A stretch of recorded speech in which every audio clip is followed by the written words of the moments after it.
Hello, dear student. This is the revision for the chapter confronting marginalization. First of all, you should know the meaning of the word marginalization. It means that pushing to an edge. For an example, as I have this page and I have drawn a margin line over here. Right अब मैं आपको मना करती हूँ कि आपको इस margin line से ना इस साइड आना है या इधर कोई है तो उसको मैं मना करती हूँ कि आप इस साइड नहीं जाएंगे. तो आपका सबसे पहला क्वेश्चन होगा कि मैम क्यों नहीं जाना है. Yes exactly. तो ऐसे ही जो हमारा मार्जिनलाइज्ड ग्रुप है, कुछ लोग ऐसे हैं जो माइनॉरिटी में है या फिर आदिवासीज हैं जिनको हम इक्वल राइट्स प्रोवाइड नहीं करते हैं, उन्होंने ही क्या करा, they are asking for their rights. क्यों? वो अपने अधिकारों की मांग क्यों कर रहे हैं? क्योंकि हमारा कॉन्स्टिट्यूशन हमें बराबर के अधिकार देता है. अब सबसे पहली चीज आती है कि मार्जिनलाइज्ड जो ग्रुप है, इन्होंने जो चीजें फेस करी है, राइट, जो कंडीशंस फेस करी, ये इन्होंने गवर्नमेंट को बताया है. किस तरीके से बताया है? दो तरीके से बताया है. सबसे पहला तरीका कि what ever they have faced, जो उनके सामने प्रॉब्लम्स आई है, लोग उनको किस तरीके से ट्रीट करते हैं. दूसरा कि उनके लिए कुछ स्पेशल राइट्स होने चाहिए. राइट्स होने चाहिए, यस, सबके लिए राइट्स हैं, लेकिन जो कुछ स्पेशल प्रॉब्लम्स ये लोग फेस कर रहे हैं उसके लिए स्पेशल राइट्स की भी जरूरत है.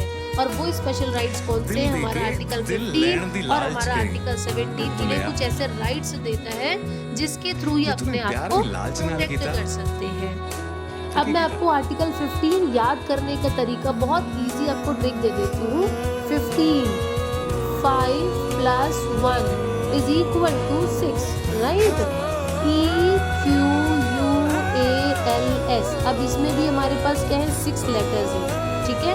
तो आर्टिकल 15 कहता है everyone is equal, everyone is equal, should be treated equally, right, on the basis of there should not be any discrimination on the basis of caste, religion, gender, creed, etc. Right? So this article 15 explains that everyone is equal and there should be no discrimination on the basis of caste, religion, creed, gender, place of birth, etc. Now I'll be giving you a trick to learn article 17. Again we'll be applying 7 + 1 is equal to 8, and 8 is somewhat similar to the chain. Yes, so we are breaking the chain here. We have to break the chain.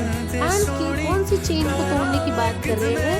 हम बात कर रहे हैं untouchability की chain को break करने का. मतलब कि अनटचेबिलिटी अब क्या है? एक पनिशेबल ऑफेंस है.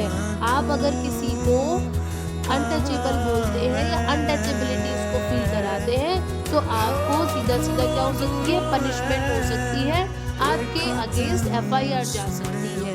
So 7 + 8 means breaking the chain, untouchability, breaking the chain of untouchability. It is a punishable offense now. हाँ जी स्टूडेंट्स, अब हम पढ़ेंगे protecting the rights of Dalits. अभी तक हमने पढ़े कि दो हमने आर्टिकल देखे, आर्टिकल 15 और आर्टिकल 17, जो हमें क्या बताते हैं, how these rights they have gain.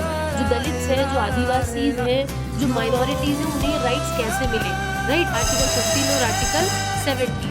अब हम जो दलित हैं, जो भी माइनॉरिटीज हैं, वो अपने आप को कैसे प्रोटेक्ट करते हैं, उनके लिए स्पेशल लॉज लाए गए. ऐसी आपकी एक कहानी आपकी बुक में दे रखी है.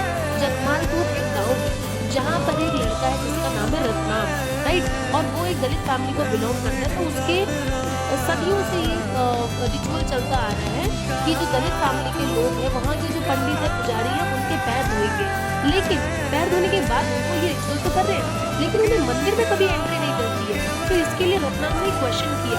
अब उसके बाद फिर क्या हुआ जब उसने मना कर दिया?